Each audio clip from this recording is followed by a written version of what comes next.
That's crazy, man. Okay, chat, let's watch this. And then we'll play with El Rob. Just let me know.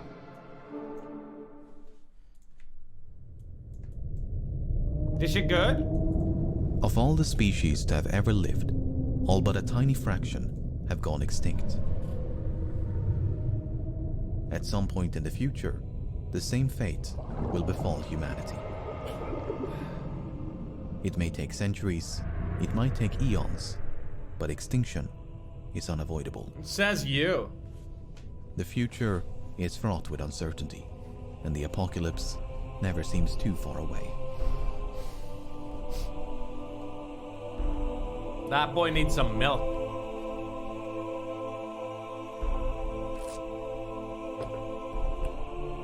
What if the universe explodes before we go extinct?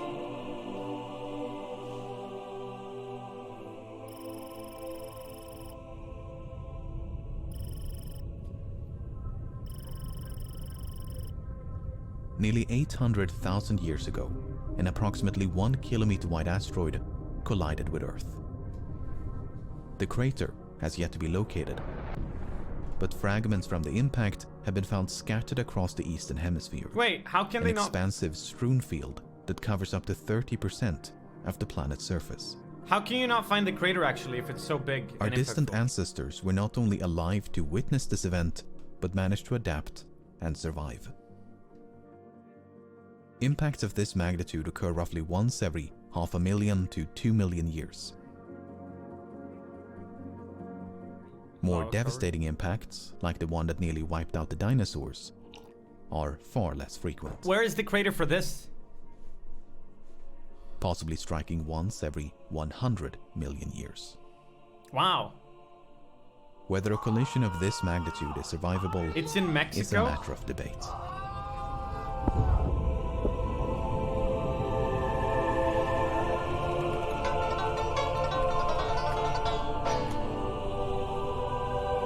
Beautiful.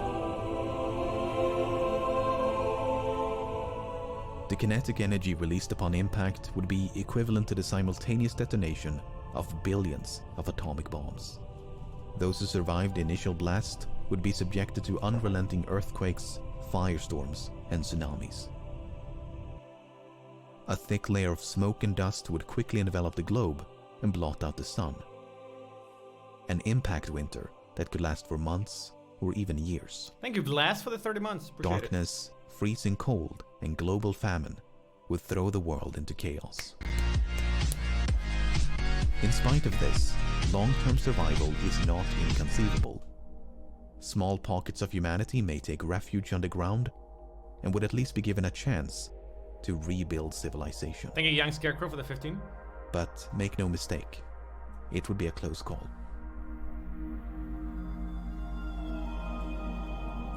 I'll make the alerts a bit less obnoxious. The survivability of an impact also depends on how much time we have to prepare. More than 90% of nearby asteroids and comets larger than 1 kilometer have already been detected. If one of them were on a collision course with Earth, we'd know for decades or even centuries in advance. But this was not always the case. In 1983, a 9-kilometer wide Hello, comet Libra. was only spotted Abram. 2 weeks prior to its closest approach. That's 2 weeks of preparation had it been aiming for Earth. Have you guys seen Armageddon? While things have significantly improved since 1983, space is impossibly vast. In 2019, an asteroid capable of leveling a city was detected a day before it flew 5 times closer to the Earth than the Moon. While the odds of an extinction-level collision are remote, it's not impossible. There is a class of objects known as Damocloids. This is 2021 foreshadowing. Damocloids are typified by their highly eccentric orbits and low reflectivity, meaning they periodically pay us a visit and are extremely difficult to detect. We're currently tracking about 200, but there could be hundreds more tumbling through the solar system. Damocloids are, on average, 16 kilometers wide. Damn. If one of them were on a collision course with Earth, there might not be any warning.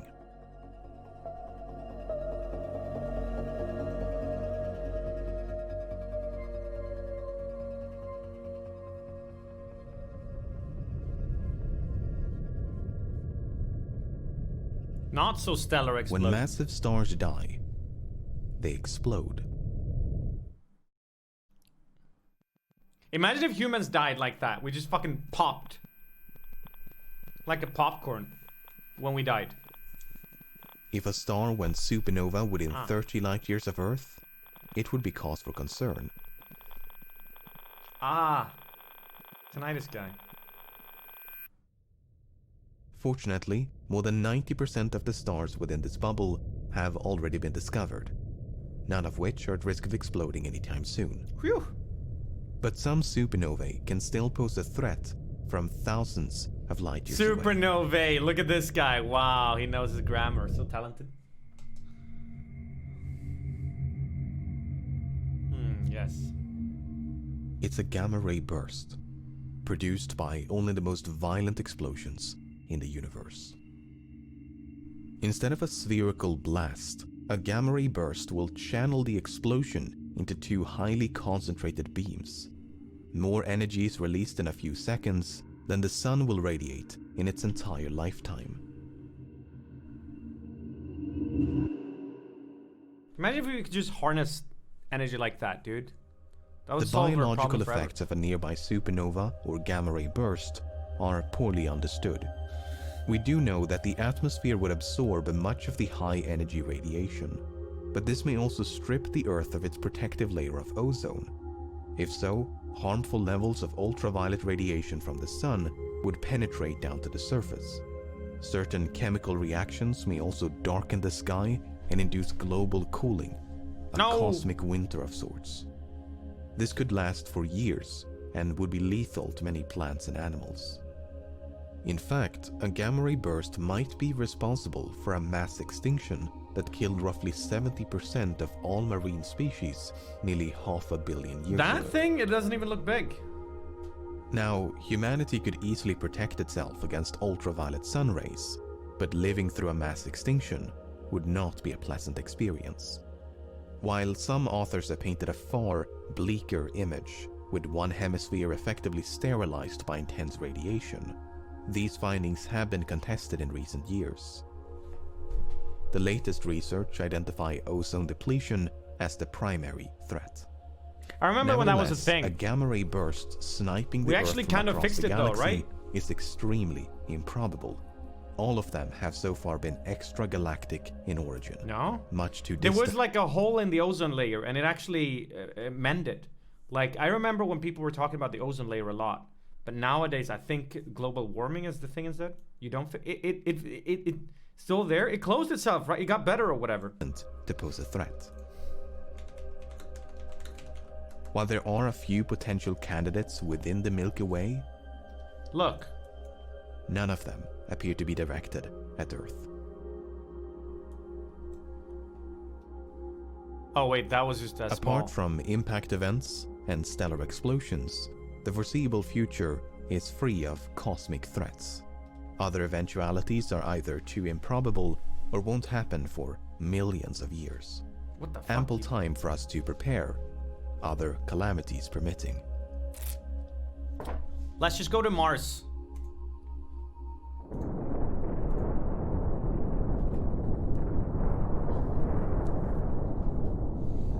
This planet's fucked.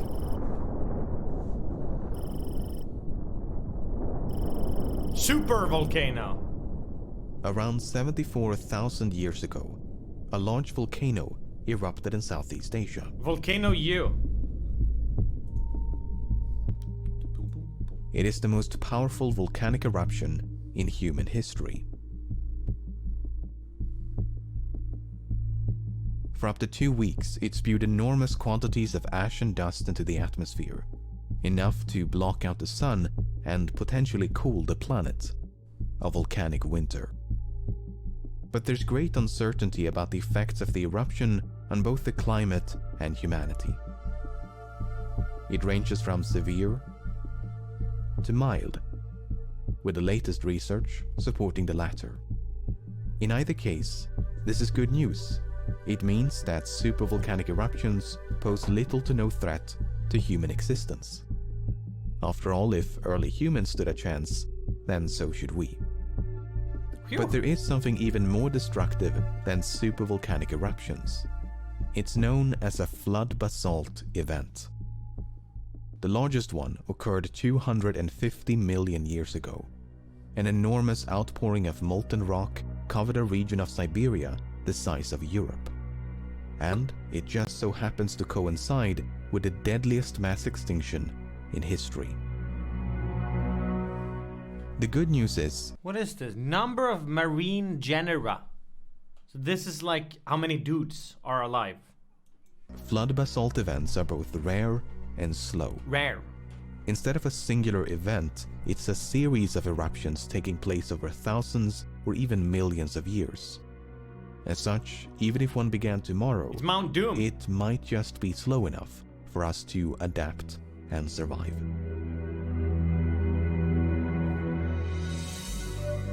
Cast it into the fire. Uh-oh. We know all about this one. Throughout the centuries, pandemics have exacted a heavy toll on humankind. Among the worst was the Black Death. In less than a decade, it killed between 25 and 60% of the European population. That is fucking bonkers. The total death count is unknown, at least tens of millions. The Colombian exchange of diseases and the Spanish flu claimed the lives of many millions more. The tragedy of these pandemics and epidemics notwithstanding, they never came close to extinction. None of them killed more than a few percent of the global population. For instance, the Spanish flu infected nearly 1/3 of humanity, yet the vast majority of cases did not result in death. A pathogen that not only infects but also kills every single member of a species is difficult to imagine.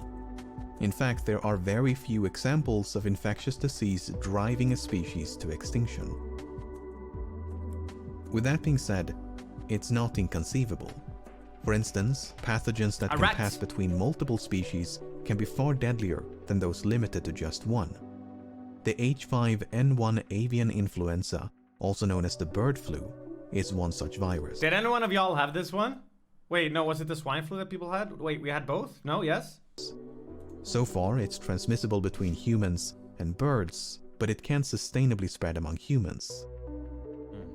However, laboratory experiments have shown that it may eventually acquire this ability through natural mutations. If so, it could easily become the worst pandemic in human history. But even this horrifying proposition does not come close to extinction. In a worst-case scenario, most of humanity would still survive. Dude, while COVID was really, really bad, it could have been so much worse, I feel like. Imagine if it was even more dangerous, or imagine if it mutated into even worse things. At least this was a good, like, warm-up. Is, I suppose. I'd like to think, knock on wood, that the worst is behind us now. Like, going forward, but I mean, you never fucking know.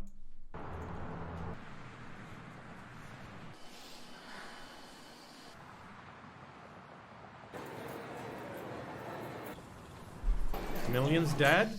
Yeah, well, at least not fucking 100 million or whatever the other ones were. It's a topic that's more relevant now than ever before and cannot possibly be done justice in a few short minutes.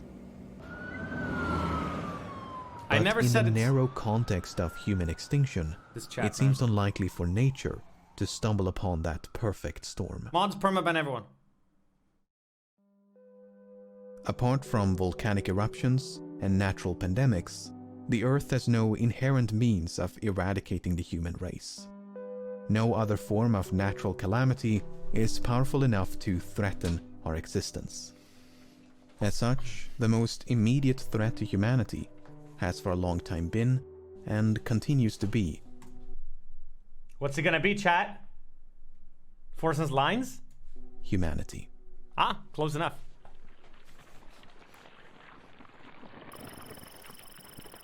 Anthropogenic threats. While nature may struggle to devise a world-ending pandemic, it may not have to. Biotechnology has now advanced to a point where we can engineer pathogens in a laboratory. Yay! While this can greatly benefit our understanding and treatment of infectious diseases, it's not without risk. Accidental breaches of containment have happened on multiple occasions. China virus. And these experiments are not always conducted in the name of science. These engineered microbes are concerning because their destructive potential far exceeds that of their natural counterparts. They can be deadlier, more transmissible, and less treatable. And the rapid pace of technological progress is constantly lowering the threshold for bioengineering. Yeah. His concern was, he said it in so many words, that a small group of dedicated scientists could create an altered biological agent that could wipe out humanity as we know it. Resident Evil. Technically speaking, you can do almost anything with a microbe. The real question is, will you Look at young Dr. Fauci. up with a microbe that functionally will do the things that the concerned person at your hearing said, namely, essentially wipe out everyone from the face of the earth? Again, that's conceivable, although it's inconceivable, but it is, in fact, anything is possible. It would be very, very difficult to do that, extraordinarily difficult, even in the best of hands, to not only do the engineering to get a microbe that has the characteristics, but be able to spread in a way in which it has virulence, transmissibility, and the ability to go in a sustained, transmissible way. Not impossible, but very, very difficult to do.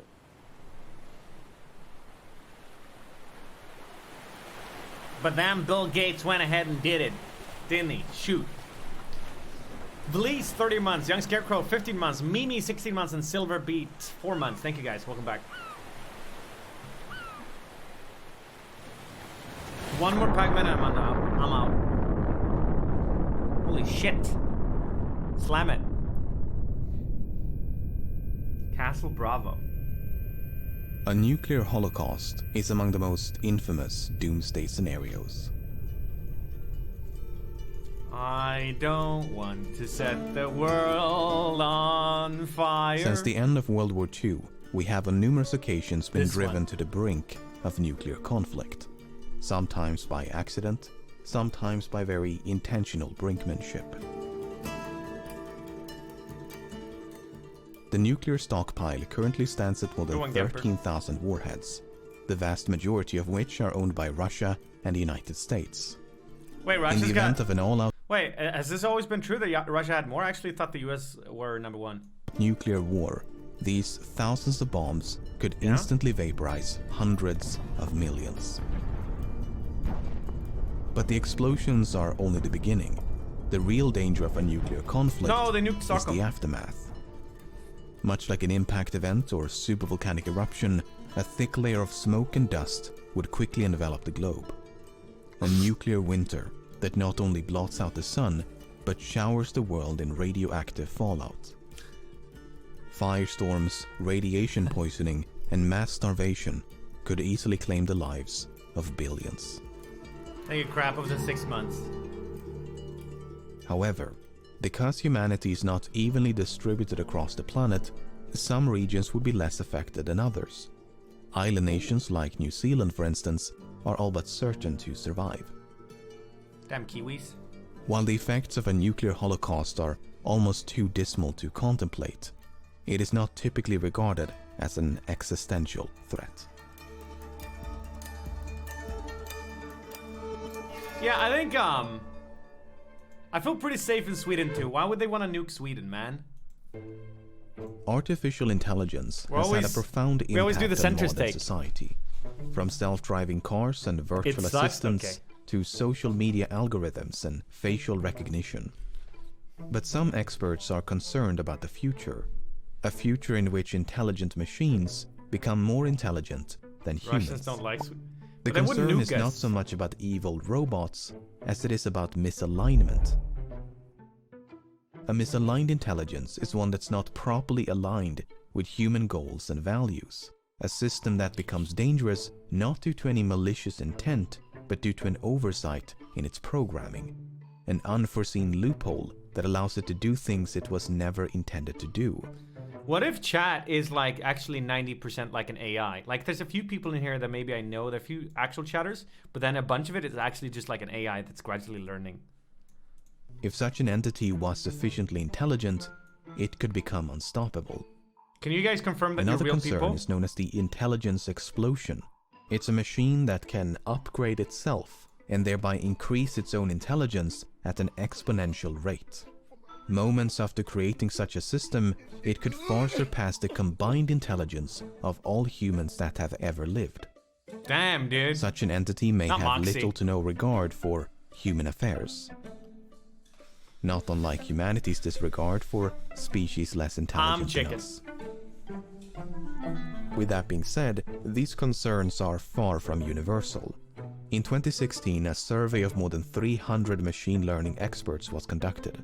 On average, they gave a 50% chance of an artificial intelligence surpassing all human abilities by 2061.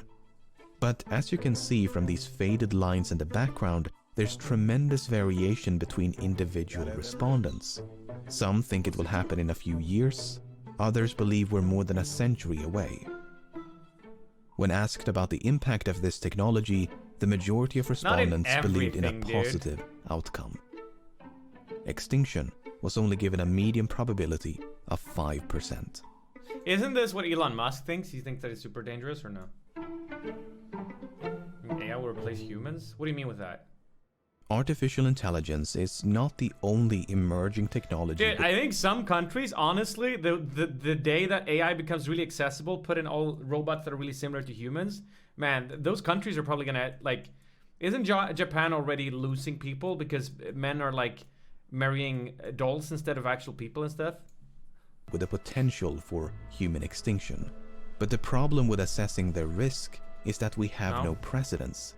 We can estimate the likelihood of an asteroid impact by surveying the geologic record and our cosmic neighborhood. What? But there's no historical context for artificial intelligence or self-replicating nanomachines. When the first nuclear device was detonated in 1945, there was a genuine concern that it would ignite the atmosphere and incinerate all life on the planet. Apparently I'm branded. Okay, I'm just saying. In fact, one of the observers was so taken aback by the enormity of the explosion that for a brief moment, that's precisely what he thought had happened. While this doomsday scenario did not come to pass, it's a cautionary tale. No one really knows what the future will bring. All we can do is proceed with caution and hope for the best. Touching fingers. Oh!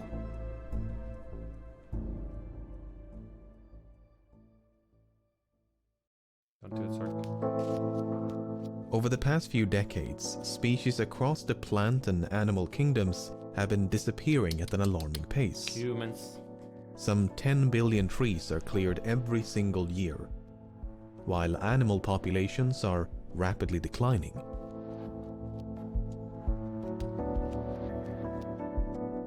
Many species are also going extinct. The global rate of extinction is now tens or even hundreds of times greater than before humans conquered the planet. And it's accelerating. Upwards of 1 million species are now threatened with extinction. How many new species come around? That's gonna be a thing too, right? What's the spawn rate? I want to try playing that monkey game. At the core of this immense loss of biodiversity is overconsumption driven by overpopulation.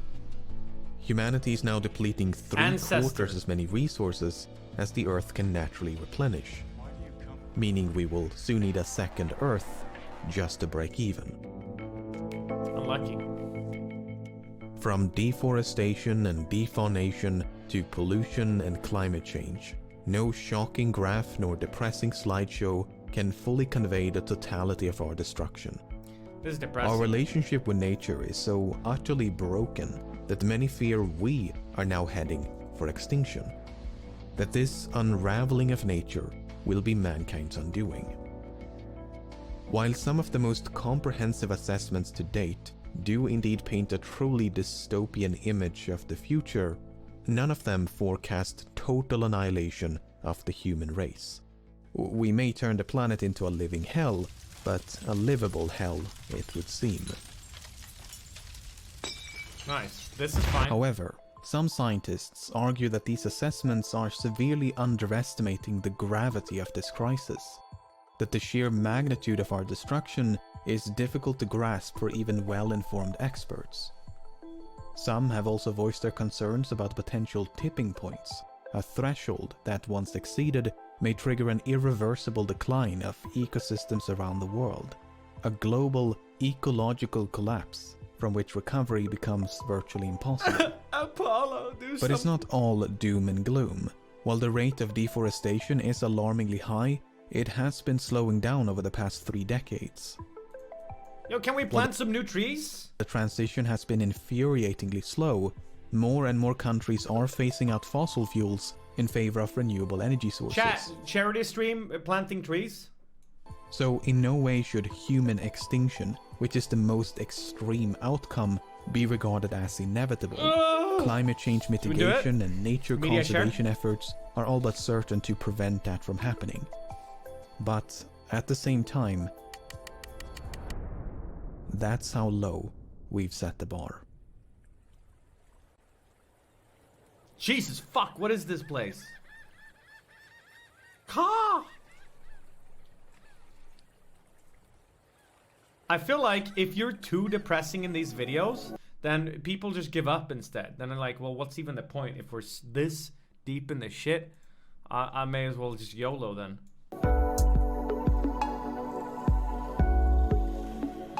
What surprised me while making this video is just how difficult it is to truly wipe out everyone. Many catastrophes can drive us to the brink of extinction, but all of them struggle to cross the finish line. Like cockroaches. So that should be somewhat reassuring. Even if humanity was reduced to a few hundred individuals, a full recovery might still be possible. It would undoubtedly take many thousands of years, but recovery would not be out of the question. Yay! And the more we expand beyond the confines of Earth, extinction from any singular catastrophe becomes increasingly unlikely. Guys, perhaps the apocalypse... if there's way less humans, then multiplying will be a lot more encouraged, and then everyone's gonna get laid. Faltering decline. One disaster bleeding into the next, until the final embers of humankind silently fade away. Regardless, it won't happen anytime soon. After all, we made it this far. Unless you're Millions dead. of years of evolution, countless disasters, and humanity. Well, I won't die. I'm the main That is story in my perhaps the life, best main reassurance character. that the I have plot world armor. is still gonna be there tomorrow. What are people saying in the comments of this? Thank God we're done with 2020. That's just the beginning. Here's how humanity will go extinct. Nice meme. The biggest threat to humanity is humanity. And then I instantly get an ad for the army. Lole. Wow. Wow. I like how almost everything ends with a winter. Yeah, dude. The one place on Earth, well, not the one place, but Sweden could use a bit more heat. So global warming would be neat for us. But then apparently global warming is actually going to make our country colder or some shit. Never lucky. Nice profile picture. All right. Pago? No, like, yeah. Yeah, it's true. Global warming doesn't always mean, or climate change doesn't always mean that everything gets hotter, you know? I don't remember exactly why. Well, the only one that I know is, but this could be wrong. This could be wrong, but I remember hearing that, for example, if enough of the ice melts, then that will cool down the Gulf Stream, and the Gulf Stream is part of the reason why Sweden is hotter than it otherwise would have been. So if we don't have the Gulf Stream bringing in like heat, then it gets colder. I don't know. Europe in general, yeah, maybe. It's like, man, come on. I could go, but so far we're actually getting hotter summers over here.